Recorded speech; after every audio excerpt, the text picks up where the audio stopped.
Kitab Undang-Undang Hukum Pidana atau KUHP bersama Kitab Undang-Undang Hukum Acara Pidana atau KUHAP berlaku sejak 2 Januari 2026.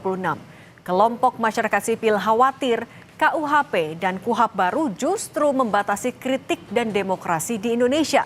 Pemberlakuan ini juga menjadi ujian transisi dan kematangan negara hukum.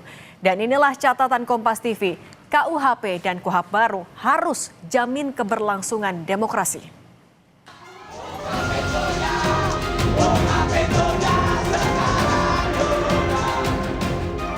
Saat ini berjalan berlakunya dua produk hukum ya, yang jauh lebih mungkin menghadirkan keadilan bagi masyarakat. Kitab Undang-Undang Hukum Pidana atau KUHP bersama Kitab Undang-Undang Hukum Acara Pidana atau KUHAP mulai berlaku pekan ini. Bagi DPR selaku pembentuk undang-undang, payung hukum ini dianggap memberikan pembaruan terhadap penegakan hukum. Ketua Komisi 3 DPR Habibur Rahman menyatakan pemberlakuan KUHP dan KUHAP merupakan sejarah penegakan hukum di Indonesia yang lebih berkeadilan. Kita berharap ya, niat baik kita semua, Komisi 3, pemerintah, kemudian juga Pak Kapolri dan Pak Jaksa Agung ya, untuk menjadikan hukum ya lebih manusiawi, lebih berkeadilan, bisa benar-benar terwujud. Namun niat baik itu masih menyisakan kekhawatiran bagi publik, terutama terhadap pasal-pasal yang rawan disalahgunakan dan rawan kriminalisasi. Direktur Amnesty International Indonesia Usman Hamid menyatakan KUHP dan KUHAP memiliki peran sentral dalam menegakkan demokrasi. KUHP pidana baru melonggarkan kriminalisasi terhadap warga negara dalam konteks mengkritik pejabat. Dalam sebuah negara yang demokratis, tentu hukum pidana, hukum acara pidana memiliki peran yang sangat sentral. Paling tidak 3 hal: menjaga keadilan, melindungi hak asasi manusia, dan mencegah penyalahgunaan kekuasaan negara. Nah, sayangnya hukum pidana dan hukum acara pidana yang baru saat ini tidak meyakinkan untuk menjamin adanya terjaganya keadilan, perlindungan hak asasi manusia, dan pencegahan penyalahgunaan kekuasaan. Karena itu kami mendesak agar kedua undang-undang ini dibatalkan. Menanggapi kritik dan kekhawatiran itu, tim ahli KUHP Nasional Albert Aris membantah dan menilai pernyataan Usman menyesatkan. Albert menjelaskan kritik yang masuk dalam koreksi dan saran tidak masuk dalam tindak pidana. Lain hal dengan fitnah dan penghinaan. Kritik yang merupakan saran, koreksi, dan masukan yang berkaitan dengan kepentingan masyarakat luas itu tidak bisa dipidana.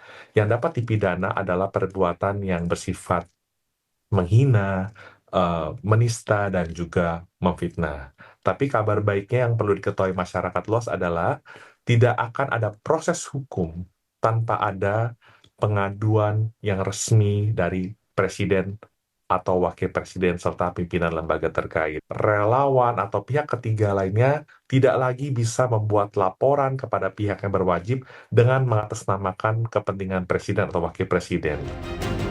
Kekhawatiran masyarakat sipil akan masa depan demokrasi di Indonesia harus segera dijawab oleh pemerintah demi menjaga kepercayaan publik dan stabilitas politik nasional sebagai faktor penting fondasi ekonomi nasional.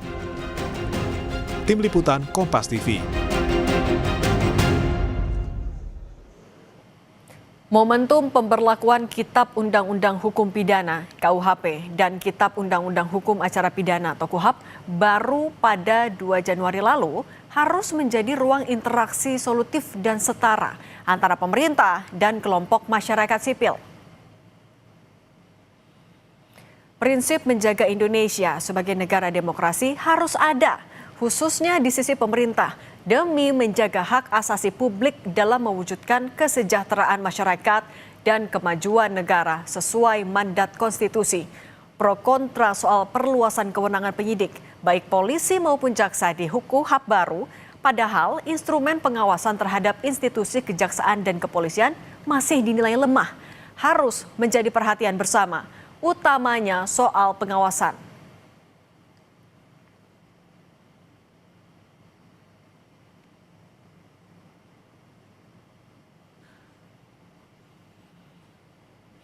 Menteri Koordinator Hukum, HAM, Imigrasi dan Pemasyarakatan Yusril Iza Mahendra memastikan penerapan KUHP dan KUHAP baru mensyaratkan sejumlah aturan pelaksana, termasuk peraturan pemerintah, peraturan Kapolri, dan Kejaksaan Agung. sehingga tidak bisa langsung diterapkan. Yusril juga menjamin siapapun yang mengkritik pemerintah, termasuk pejabat pemerintah, tidak akan dipidana berdasarkan KUHP dan KUHAP baru. Pemerintah harus bisa memastikan hukum tidak menjadi alat kekuasaan, tetapi menjadi penjamin prinsip keadilan bagi seluruh lapisan masyarakat.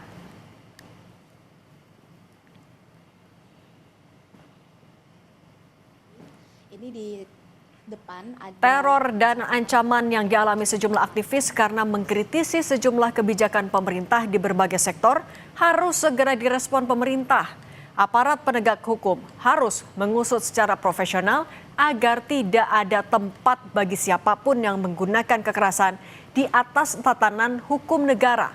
Seluruh jaminan pemerintah soal tatanan hukum nasional yang berkeadilan dan menjaga prinsip hak asasi manusia serta demokrasi harus dibuktikan pada bagaimana cara aparat penegak hukum menghadapi masyarakat, termasuk segera mengusut aksi teror terhadap sejumlah aktivis.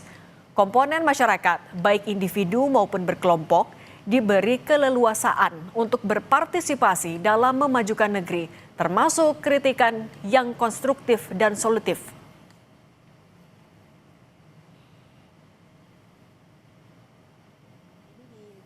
depan ada satu kantong.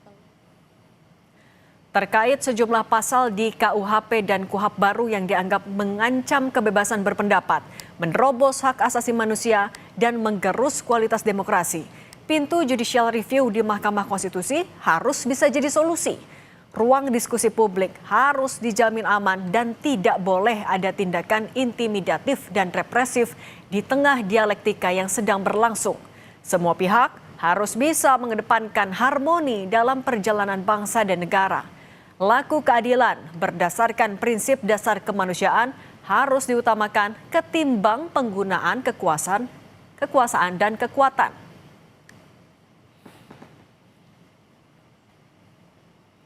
Amanat konstitusi jelas mengatur kewajiban pemerintah dalam menjamin hak konstitusi warga negara tanpa diksi kekerasan dan represif. Sebaliknya, semua komponen bangsa diwajibkan bersama-sama menjaga ketertiban umum demi terwujudnya masyarakat yang adil dan sejahtera. Demikian catatan Kompas TV hari ini, kita jumpa lagi pekan depan.